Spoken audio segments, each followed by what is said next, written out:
new recording setup I'm still getting adjusted to. First of all, I'm sitting.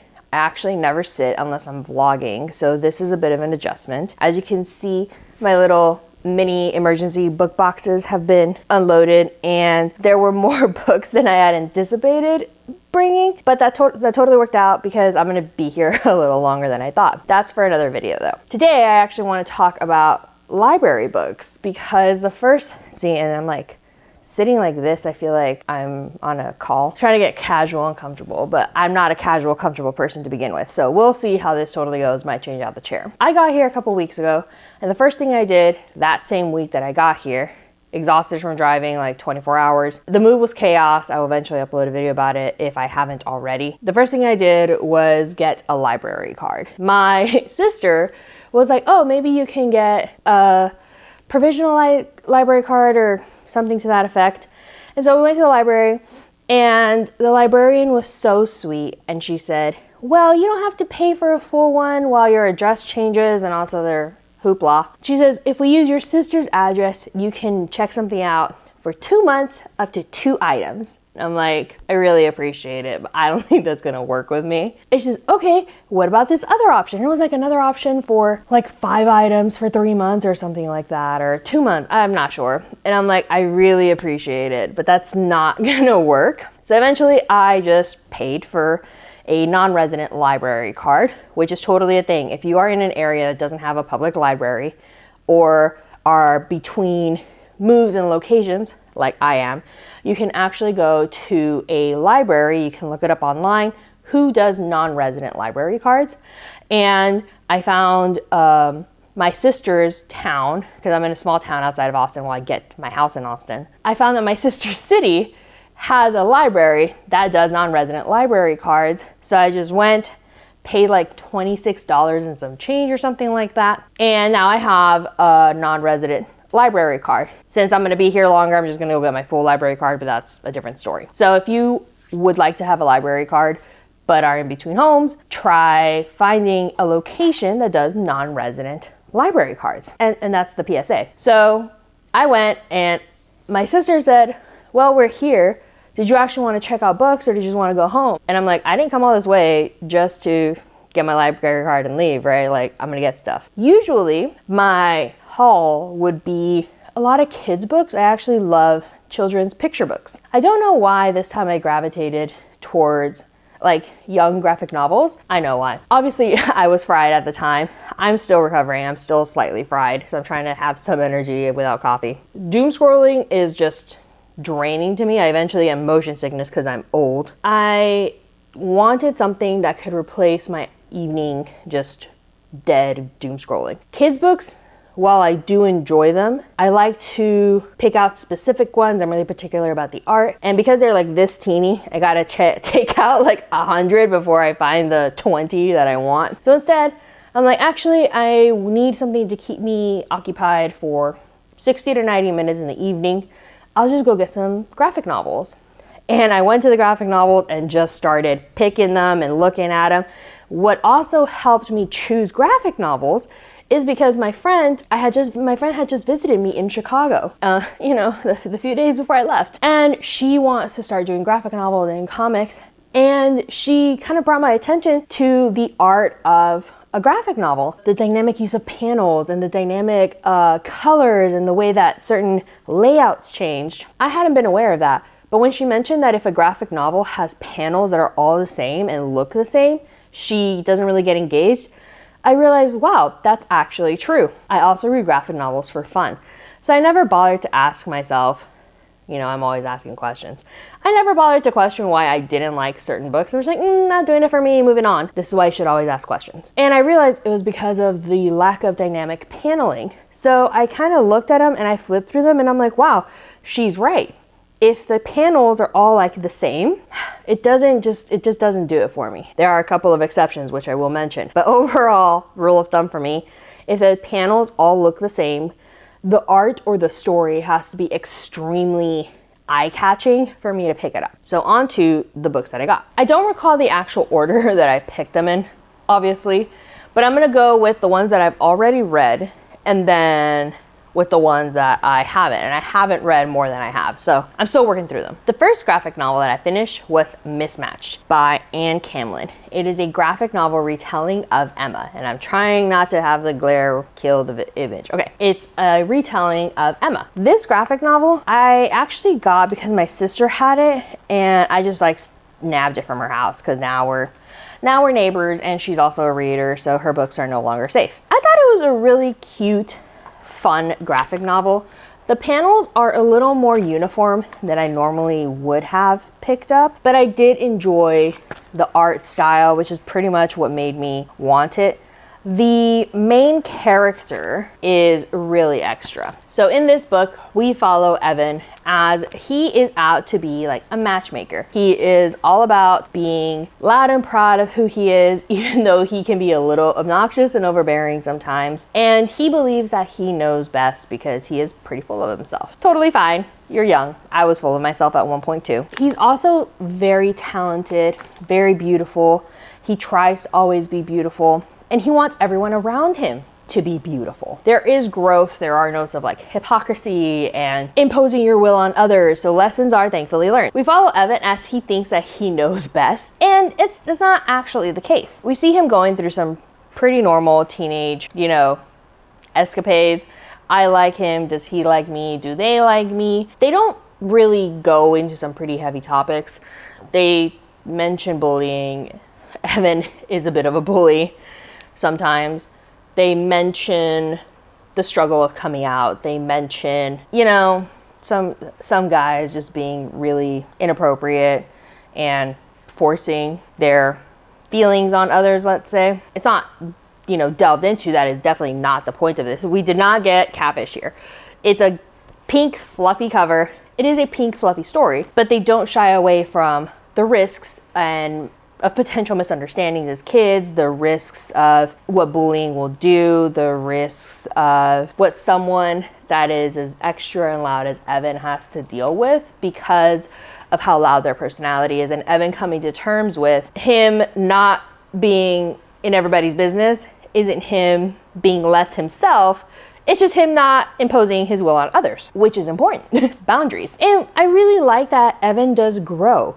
And the people around him support Evan. They love him for who he is, but they also don't put up with his mess. When he is being a jerk, when he is being rude and inappropriate, they call him out on it. His sister, his best friend, they're just like, you really overstepped your boundaries. And Evan reflects on it and learns.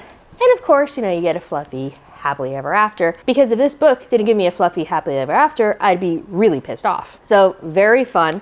I got through it in a night, and I mean, it's a graphic novel, but it's still 257 pages, but it was super cute and I really loved it. The next book I finished was The Daughter of Weiss. Someone please correct me. I didn't bother to look it up. I'm so sorry. That's like rude, and I didn't do my legwork. But this is the next book that I finished by M.T. Anderson and Joe Rue. The moment that I saw this on my feed, I knew that I had to read it. I immediately fell in love with the art. I fell in love with the cover. I don't know why.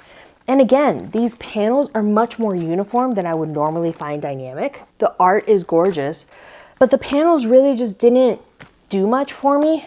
But it was because of the amazing cover that I'm like, I don't really care. It's short. I need to get through this. Now, I'm not sure why I didn't expect this to be a heavy book. Please see that. Can you see that? I saw that back, and I don't know why I was like, nah, it's gonna be fine. It's just a little spooky fairy tale. Absolutely not. There is some really dark topics in here. This is supposed to be like true middle grade. I'm not sure I would give this to a 10-year-old, right? I would give this to a young adult that's in, their teens, 14, 15. But there is violence in this, and there is really gray characters, which is why I loved it. But I definitely would say this isn't true middle grade. In this book, we follow the daughters of Queen Mogven. Queen Mogven, at the very beginning of the book, creates a city that I think is underwater. She used magic to raise the great walls that keep ye safe from the tumultuous sea. Now, a kingdom that started with so much magic, obviously things are not as it seems. Per the blurb, it has a history of dark secrets, I imagine. So we follow the two daughters after the mother passes. We follow them early on in the way they handle their grief and how that grief dictates the path that they take in life. This book gets really dark. This book is a little political. It's definitely not at the forefront. It's definitely about the two daughters, their relationship to each other, coming to terms with the futures that they chose for themselves. And this story doesn't have a happy ending. Not in the traditional sense. It is so well done. It is so realistic. There's actual consequences. There's repercussions. People don't just get away with magic-y nonsense and like, oh, sorry, but I live happily ever after. No, you don't. You reap what you sow. And it was really dark. I loved it. But again, would not give this to like a 9 or a 10-year-old. I really enjoyed this book. Despite the paneling, it was really, really good. It also shows what happens when you default on a sketchy deal that you make. Don't make deals with sketchy people. Good lesson here. The next book I finished was Crumbs. Now, this by Danny Sterling. This was also a webtoon. This also didn't really meet the paneling requirements that I had. This is very uniform, but I'm not sure why I decided to pick it up. I think it was because of the cute art that I saw, because the art really is super cute. In this book, we follow Ray and Lori as they pursue their dreams. Kind of like a timeless tale. There are so many stories of, young kids pursuing their dream. These kids are actually quite older. I don't imagine that these are like in high school. I get the feeling that they're like tail end of high school going into university, if not already in university. Lori has a job. Ray's at a really prestigious academy that was really difficult to get into. This book follows them on their journey to accomplish their dreams. And the disappointments, the fear, the bitterness that comes with it. This isn't like you get to your dream and it's everything you want it to be. They are disappointed by it. They don't like that the path isn't what they imagined. They struggle with coming to terms with the fact that they might not want it anymore. And inevitably, they come to the point where following your dreams means leaving those you love behind. And it is surprisingly mature for such a cutesy little book. It's thick, so you get a lot of time with these characters. You get to deal with their trauma, what made them who they are and made them pursue things the way they did, what dictates their magic, their lack of magic, their issues with overcoming certain things. Lori can't fly a broom, which is rare, and there's a reason for it, and he is a young adult still dealing with that trauma. I really, really liked this book. It had a very emotionally sound way of handling very real world occurrences. You don't always end up with your high school sweetheart. You guys go to different universities, you go to different cities, your families move. This all handles this in a very emotionally sound way. It lets the reader choose themselves and their happiness over what they think everyone else wants for them. So there's a lot of introspection as they reflect on, what do I want my life to be, irrespective of everybody's expectations, what I think everybody's expectations of me are versus what they really are. Because inevitably, most of the people around these two characters just want them to be happy, but they feel that they're carrying so much weight and such a burden. They have to grow through that and be emotionally mature enough to acknowledge nobody else has expectations of me. I have expectations of me. What are they? How have they changed? And am I okay with it? So this was actually really good. I cried, I laughed, I cried some more. And I was so proud of the decision that these two characters made. Really recommend it, especially if you're in the point where you or someone in your life is going to make a decision that might be influenced because of the person they love, others' expectations. This book makes it okay for you to pick your happiness and your path first. And the last book that I have finished is The Baker and the Bard. Now this one I thought had really, really fun paneling. I opened it and I saw these like page spreads, and then hold up, there's one. I can smell the bread baking in this. Look at this. Can you see that? Look at that beautiful paneling. And it's like that throughout the book. Look at that, it's melty. Like, I feel like this bread's delicious and buttery. And the paneling is dynamic throughout. The art was a little more simple for me. I actually also am not a fan of matte art. I prefer more vibrant. Okay, back up. I don't always prefer matte, but this one, the art, the simplicity, and how short it was, I was all for it. I'm like, yeah, I'm here for it. Let's do it. It was so cute. What'd I say? It was Renaissance cottagecore. It's exactly what this is. We follow Juniper and Hadley. So that's Juniper and that's Hadley, as they go to hunt down a really rare mushroom for the bakery that they work at, because this really rich lady asked for this particular baking item for this really wealthy party that she is throwing. So off they go to find this really rare mushroom. On the way, they encounter this village that is struggling with their crops. Turns out some monsters have been eating their crops. So Hadley, who's a bard, says, I need to go on an adventure so that I can tell this tale, and it's gonna be great. And June is like, all right, let's, do a little bit of planning. June is definitely the one with her hooves, because she has hooves, her hooves on the ground, and Hadley is very much like, let's go do the thing. And it was so fun to see these two characters complement each other, despite the fact that they are so different, as they go in pursuit of what turns out to be these giant bugs. And it's so cute. They address the issue, gosh, I've been reading a lot of fluffy magic books, and in it, just without fail, and I'm so glad, they address the issue of identity, of gender identity. Not because these characters can't be, cis females, not because of that, but because when you, as I would imagine, deal with a character, a creature that lives for thousands of years, I don't think that they're really hung up on the whole male, female, gender assignment at birth. I think that they're a little more fluid.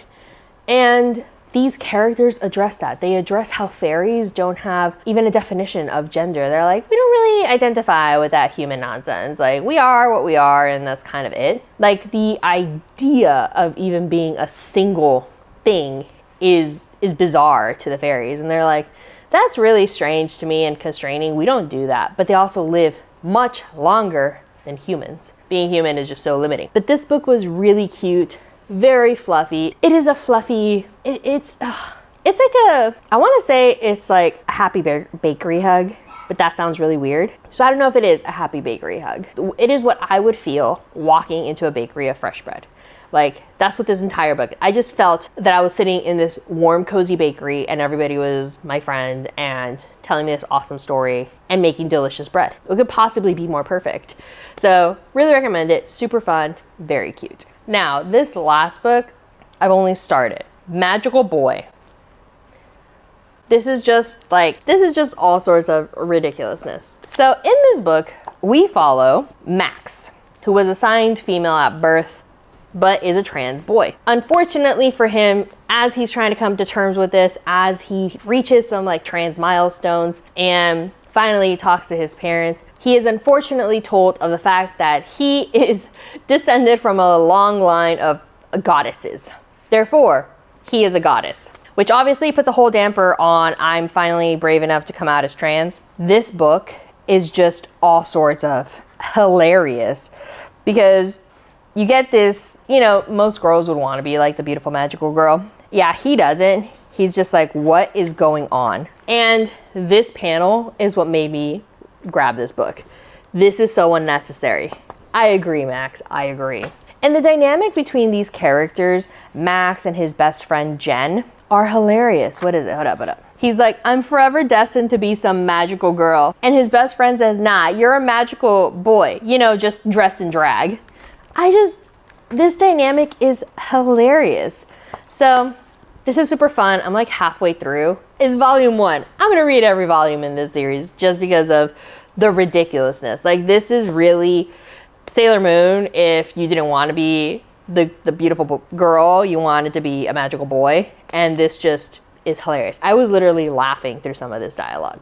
Very fun, very cute. The rest of the books that I'm about to share, I haven't even started, but I will say why I got them. The Pirate and the Porcelain Girl. I thought it was really interesting that she has cracks on her on the cover. I don't know if you can see that. Yeah. And it's about piracy. Literally why. And it's not very long. I thought it'd be something fun and some seafaring nonsense. This book attracted me because of the cover. Coming Back by Jesse Zabarski. It's very interesting. Everyone in their village has magic in their bones, and Preet is the strongest of them all. According to the back, Velissa is not magic. Magic comes from many different places, from the roots of the earth, from the depths of one's heart, and from the love shared in a relationship. I thought this was going to be a really interesting exploration of what magic is, and it looks very earthly. Like I feel like this magic is earth-based, and I'm like a sucker for it, so that's why I got it. Also, the cover is gorgeous. Just look at that art. Whoever designed this cover, just beautiful. The Infinity Practice. This was the first one that I picked out, actually, because my friend bought it at the bookstore when we were in Chicago together, and she really loved it. And I would normally not have picked this up. I know, because I kept seeing it and I kept just looking over it, because this follows a robot. I am really not about the whole, like, it's an important conversation to have. I don't feel like diving into what makes something sentient, because then I get into like the rabbit hole of animals are sentient and how can I eat them, and that's just a whole other ethical black hole that I don't want to address right now. However, per my friend, this was actually really cute, really fun, dystopian. So I'm interested to read it because she recommended that it was actually very good. And of course, panels. Just the paneling is really varied, very beautiful. The art style I think is great. I'm not sure how I feel about the colors, but she loves this color palette, so that's why I checked this one out. I think this was actually the last book I got, but it's just like on the pile. Project Nought by Chelsea Ferretti. This one I picked out, first of all, because it's queer. Second of all, because it starts off with the year is 1996. Ren gets on a bus to go visit his mysterious pen pal. Never do that. And then he wakes up in the year 2122. Can't confirm. Don't do that. So I found it really just interesting. I don't usually read this premise in a novel, but I will read it in a graphic novel. Another thing I do with graphic novels, I pick them up if there's a premise that I won't like dedicate a whole real book to, but I'll do it in a graphic novel. And this is going to be interesting. I think it's my first time travel book. That's just not something that's ever attracted my attention. I'll be interested to see what happens. Panels are good. Art style is changing, so it's not a simple color palette. Nothing wrong with it, just, you know, not simple. So I'll be interested to see what happens. I also don't know if this is standalone, so I'll update if it is. The next book I got, I definitely got because it was queer. Homebody by Theo Parrish. This is the story of this young teen going through their non-binary journey and trying to figure themselves out as non-binary. And what I really liked about this book was the interesting use of paneling.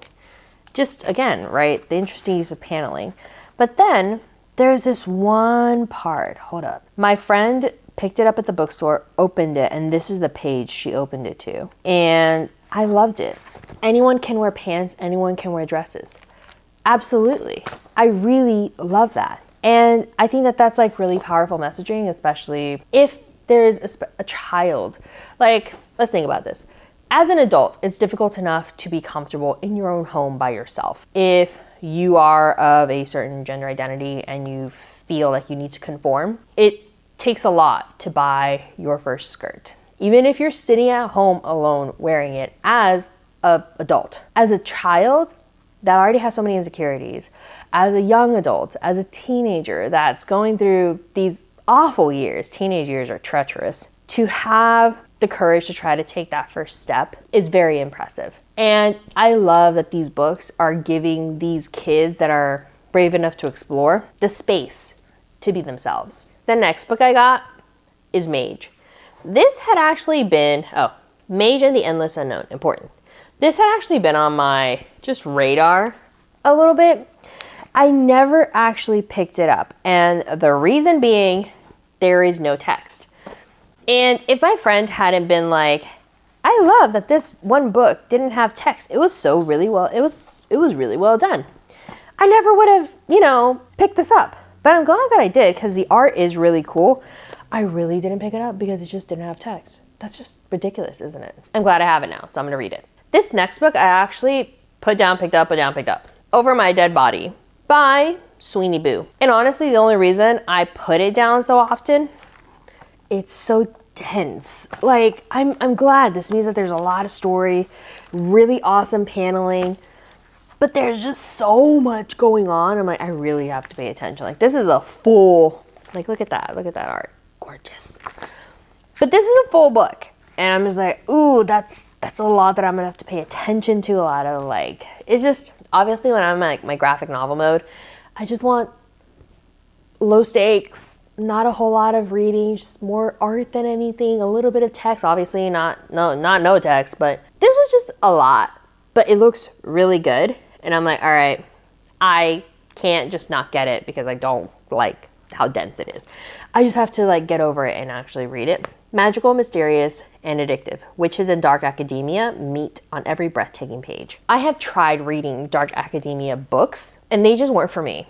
So I'm interested to see how a dark academia graphic novel does it. This might be it because I think I've read a couple dark academia graphic novels and I enjoyed them. So maybe it's just, it needs to be in the form of a graphic novel for me to read it. We'll see what happens with this one. I picked up Through the Woods because it was creepy. And that's actually it. I thought it was a really creepy cover.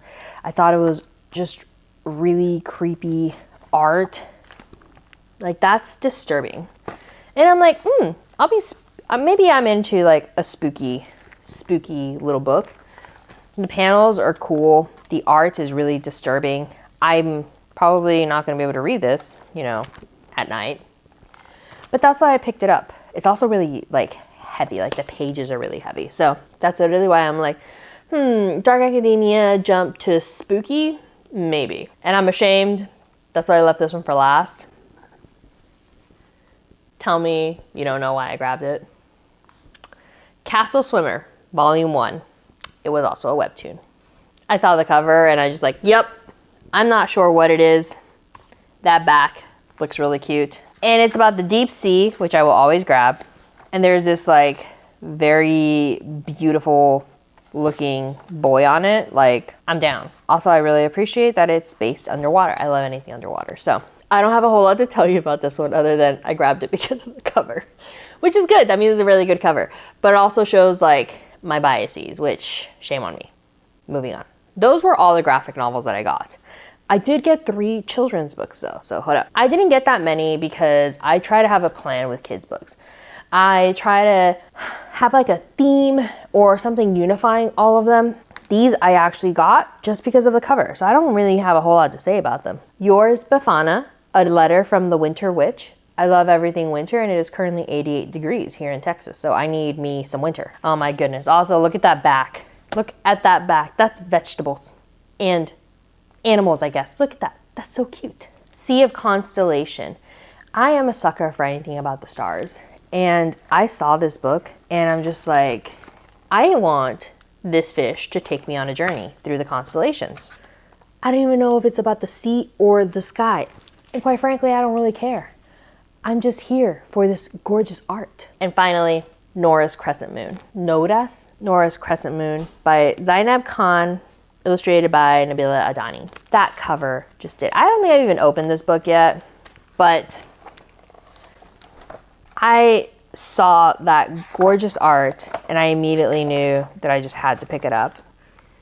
I don't know what I was expecting. I had no expectations. I just wanted to know what that little girl was up to. Literally it. So that's my library haul. Again, if you don't have a library card, please go get one. It makes books so accessible, especially something that you're gonna get through fairly quickly, like a graphic novel. I know a lot of people are hesitant to buy graphic novels because of the fact that you get through them so quickly. I do buy certain graphic novels. Like if that graphic novel really speaks to me, I go get it. And my friend buys them for research, for panels, and for the comics that she's gonna write. I really think a library card will open up this whole new world, literally. I use it for research. I use it for graphic novels. I use it for kids' books. I actually don't use it for regular fiction. I use it for audiobooks and Hoopla. Who knows about Hoopla? Because I read every book of the Tea Dragon Society on Hoopla. That's also something else I checked out. The Tea Dragon Society. I'm gonna make a whole ass video about that. Just the Tea Dragon Society took over my life. Absolutely loved it. If you haven't gone to read it, see it, know of it, go read it, please. It's fantastic. All this to say, public libraries are a win. So I'll probably incorporate more like library hauls because I think they need more love. I think public libraries are just this huge unknown for people that at this time can't afford a $30 hardcover. Go get it at the library. You have 2 weeks. You can renew it. It's just a magical place. Free books, y'all. What more can you ask for? And I don't think I ever introduced myself. I'm Quinn Moone. The library was more important than me to introducing myself, so that's totally okay. That's it for this video. Thank you for bearing with me. I'm still like this is an interesting situation. So I'm not sure how I feel about this chair, but we're working with it. We're adapting. Might be a little bit different next time as well. If you read any of the graphic novels that I'm in the middle of reading, tell me what you thought. I would love to know. I would love to have conversations and discussions. I'm actually going to do a little bit more of a focus video. Maybe I'm still figuring it out, but I'm debating doing like focus videos for certain graphic novels or just like the graphic novels that I read. So let me know if that's something that would be interesting to anybody. Otherwise, that's my haul. It was super fun. I loved it. Catch you next time. Bye.